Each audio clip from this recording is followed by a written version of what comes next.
So, chapter 5 is about gases and what we call the kinetic molecular theory. So, trying to think about explaining physical behaviors on a macro scale by thinking about what's happening on kind of an atomic or a micro scale. So, as I always like to do with our first problem, is I'll go through and I'll review the 5 key concepts from this chapter. So, the first one is just kind of qualitatively thinking about physical states that matter can exist in. So, solids, liquids, and gases. And the big picture is thinking about that whatever state or whatever phase a matter is going to be in really reflects the space that there is between molecules. So solids have particles close together, they're limited in their movement. So kind of there's no problems that we really worked for this, but we did kind of some role playing of molecules in class where I asked you guys to think about yourself being molecules. And when you think about yourself being molecules, in a normal class, you guys are a solid, right? You're sitting in very specific spots, you're not moving around the room, and you're packed fairly closely together. To kind of demonstrate a liquid, you guys might get up and move around, but you still stay fairly connected to your neighbors. And again, this chapter is about gases, and I don't let you guys demonstrate being gases because particles move far apart, and as we'll learn in our the last lecture on gases, we'll learn about effusion and diffusion. Diffusion is the movement of gases, and effusion is the escape of gases. So I don't let you guys escape from class by demonstrating gases in that way. But again, physical states of matter is important to think about from a qualitative standpoint. But the bulk of this chapter deals with an important equation, PV equals nRT. And PV equals nRT shows us that there's a relationship between 4 variables that we can define the physical behavior of gases with. Pressure, which is P, volume, which is V, temperature, which is T, and the amount of gas, which is the number of moles as N. So PV equals nRT, or again, written another way, if we solve for R, we have PV over NT equals R. So let me just go ahead and write that here. PV over NT equals R. And R is a gas constant. So this tells us that there's a relationship between the pressure, the volume, the quantity, and the temperature of our gas that will always equal this constant. And so what this allows us to do is set up 2 kinds of different problems. There'll be what we call changing variable problems. In this case, we're not going to use R, but we're going to have a P1 V1 over N1 T1, an initial condition, and that'll be equal to a changed condition where we're changing one of the variables and we're seeing how the other ones will change. Now, this kind of a problem, there's not going to be multi-variables. 2 out of the 4 will be held constant. 1 of them will be changing, and then we're going to see what's going to happen to the other one. So it's not going to be something where you have all of the variables changing at once. There's too many possibilities for how that could happen. So that's kind of the changing variable problem. And the first one that we'll work through actually does that. The other kind of problems are unknown variables. And in that case, we're going to use this equation as we see it. And we're going to solve for one of these 4 variables, knowing that we know the R value. Will be given 3 out of the 4 variables, and we'll have to solve for the 4th. Now keep in mind, with all of these problems, the difficulty has to do with how directly this information is given to you. So if the information is given directly in how you need it, then we're good to go. And as we'll see, there's certain ways that this information has to be given in order to use it. Pressure has to be given in atmospheres. Volume has to be given in liters. Temperature must be in Kelvin. We have to have something that doesn't have 0 or negative values. And amounts are always in moles. And we can see that relationship because this R value is equal to 0.08206, and then the units are liter atmosphere per mole Kelvin. So again, when we have all of those units correctly, we'll be able to use that R value. Our units will cancel and we'll be left with units that we want. So we'll spend a lot of time working with problems on the ideal gas law. And that includes manipulations of the ideal gas law, and we'll get to this a little bit more directly as we work through some problems. But we can see a relationship between quantity, as in moles, and volume, and that's going to allow us to think about density. So a relationship between mass and volume is density. And again, mass is related to moles via molecular weight, or molar mass. We'll also do some molar mass problems. We'll talk about partial pressure. And just to mention too, when we think about pressure, we envision this kind of in our role-playing scenario. Pressure is really molecules exerting force on the container that they're housed in. So we demonstrated pressure with you guys in class, or at least I did up in the front of the room, by banging into the chalkboard and banging into the walls. And the more energy I have, the greater pressure I'm going to have. So I can increase my energy by increasing temperature. I can increase the number of collisions by increasing the amount of material. So qualitatively, we kind of looked at all these different laws and thinking about the inverse or direct relationships between a lot of these variables. And, you know, a lot of them are kind of intuitive, but that's going to be a qualitative thing you're going to need to know how to do. Fourth skill is, again, applying this ideal gas law and knowing that we've expanded our mole board, right? We talked about ways that we can interconvert between mass and moles using molar mass, quantity and moles using Avogadro's number, changing who we're talking about using molar ratio in a balanced chemical equation. And now the ideal gas law allows us to figure out the quantity of gas we have in terms of the number of moles if we're given the pressure, the volume, and the temperature of that gas. And again, some of these problems differ in their difficulty depending on how directly that information is given to you. So we'll have several problems that we'll work through that deal with stoichiometry.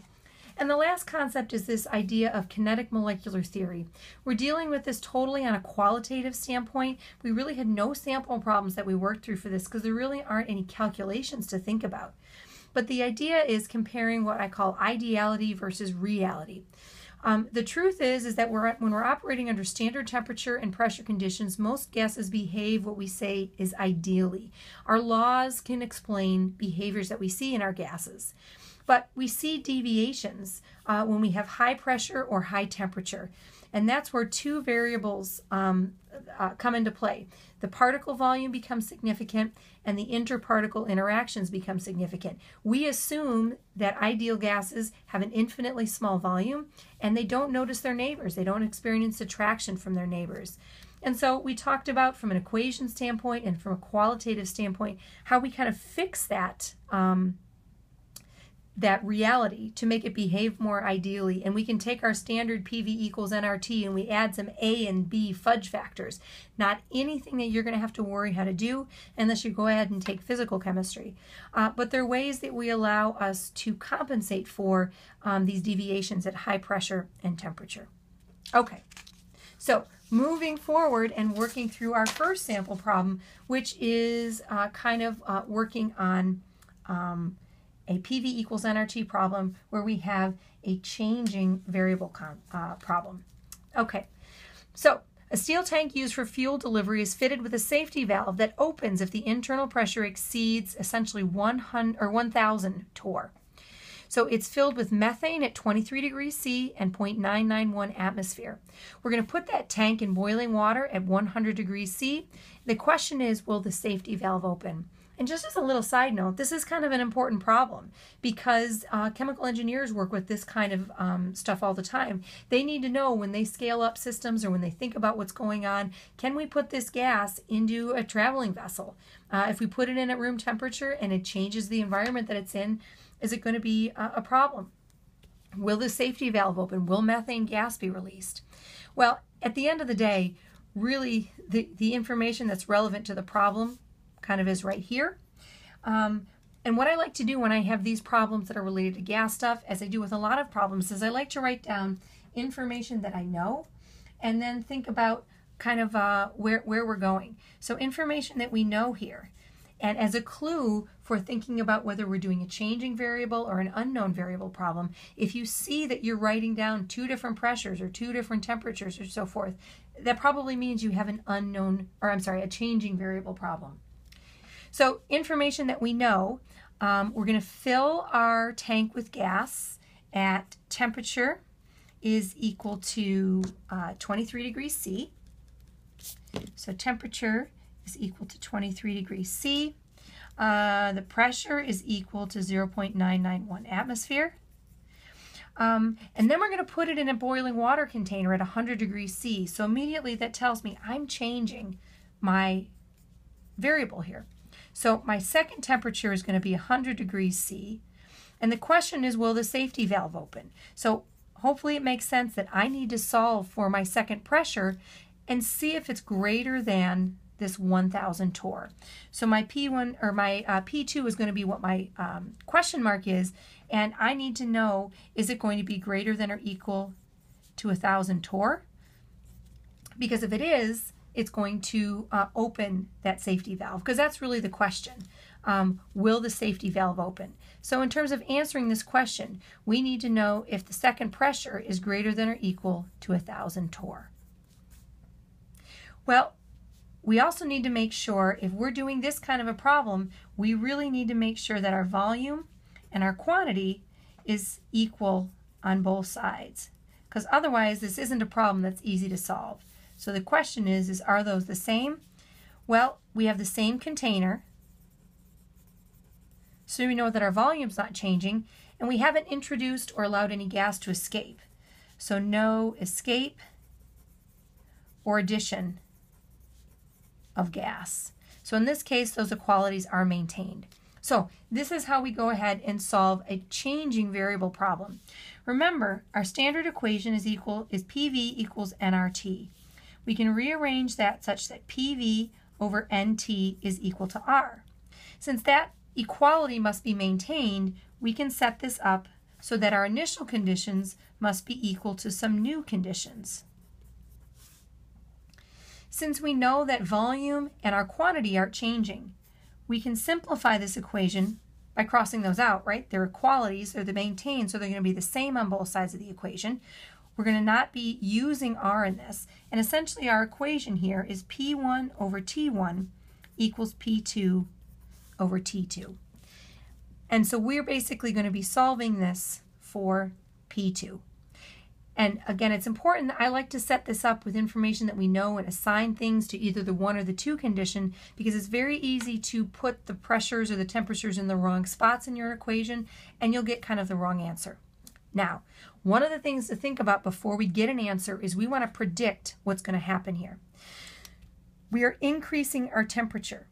Remember, we talked about relationships and whether things were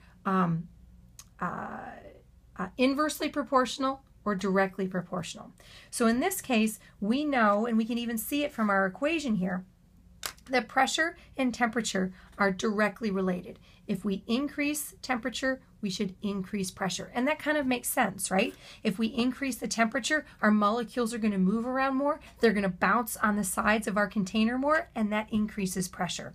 So our prediction, and it's important to have a prediction because that allows us to make sure that we don't get the wrong answer by putting stuff in the wrong place. Our prediction is that P2 is going to be greater. It's going to increase. So P2 should be greater than P1.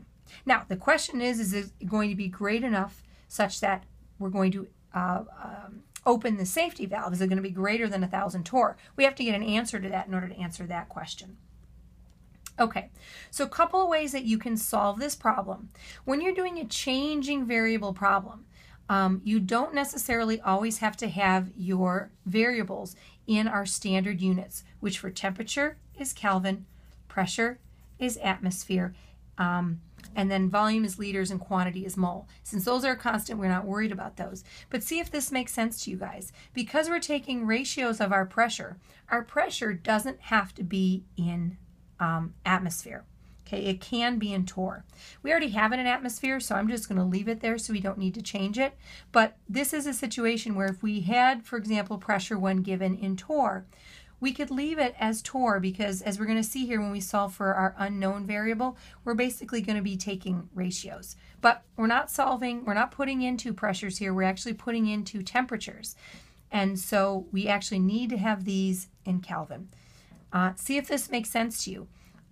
If we were to change P1 and P2, if we had those as information that was given, we would multiply them by the same value, or in this case, multiply them by 760 to get into torr. And we'd be doing the same thing to both of them mathematically, so it really wouldn't matter to take the ratio of them. When we convert temperatures from Celsius to Kelvin, we need to add 273. So in that case, always convert temperatures to Kelvin. You'll never go wrong when you do that. You'll actually never go wrong either if you put the pressures in atmosphere, if they're in torr, but you just might be making more work than you need. I'm going to go ahead and finish solving this problem. I always like to take my equation and solve for my unknown first. So my unknown, we're solving for P2, so that's going to be equal to P1 times T2 over T1. So kind of just rearranging this to solve for P2. P1 over T1, and then T2 comes up on top. putting my information in here, again, I'm going to change my two temperatures into Kelvin. My P1 is going to be 0.991 atmosphere. My T2 is going to be equal to 373 Kelvin. And then I'm going to have 296 Kelvin. Okay, go ahead and solve this, and you'll get an answer. You know what I'm going to do here, only because I know this is the way we did this in class. I'm going to go ahead and convert this to torr.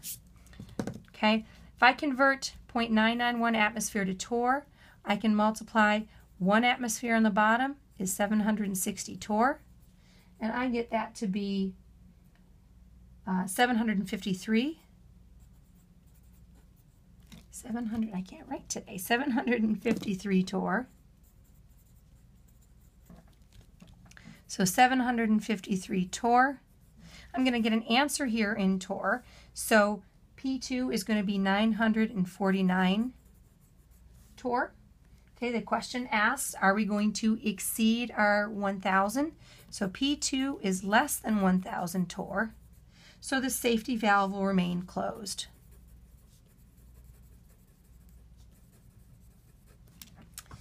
I'm going to go ahead and just show you guys, and I didn't get this number, so I'll have to do it on my calculator here. We could solve this problem the way I had started writing it up here. P1 T. If we put in our 0.991 atmosphere and then our 373 Kelvin over 296 Kelvin, so we got 0.991 times 373 divided by 296. P2 is equal to 1.25 atmosphere. Now, the only thing that makes this problem different is I need to do this conversion. I either do it beforehand and solve it this way, or I'm going to need to do it afterwards because we need to compare this to 1,000 torr. So if I do this afterwards, I'm going to have 1 atmosphere on the bottom and 760 torr on top, and I get 949 torr. Same answer. Okay, another way I guess you could do it if you wanted is you could convert this 1,000 torr to atmospheres. 760 torr is 1 atmosphere, so 1,000 divided by 760 is 1.32 atmosphere. So as long as I stay under 1.32 atmospheres, I'll be fine. 1.25 atmospheres, and I know that the valve will not open. So lots of different ways that you could solve this. At some point with any one of them, you're going to need to convert atmosphere to torr. And that's only because we need to compare it to torr that's given in our problem. So again, I know this was a lengthy problem to start out with, but that's partly because I went through our introduction showing the 5 skills that are important for Chapter 5.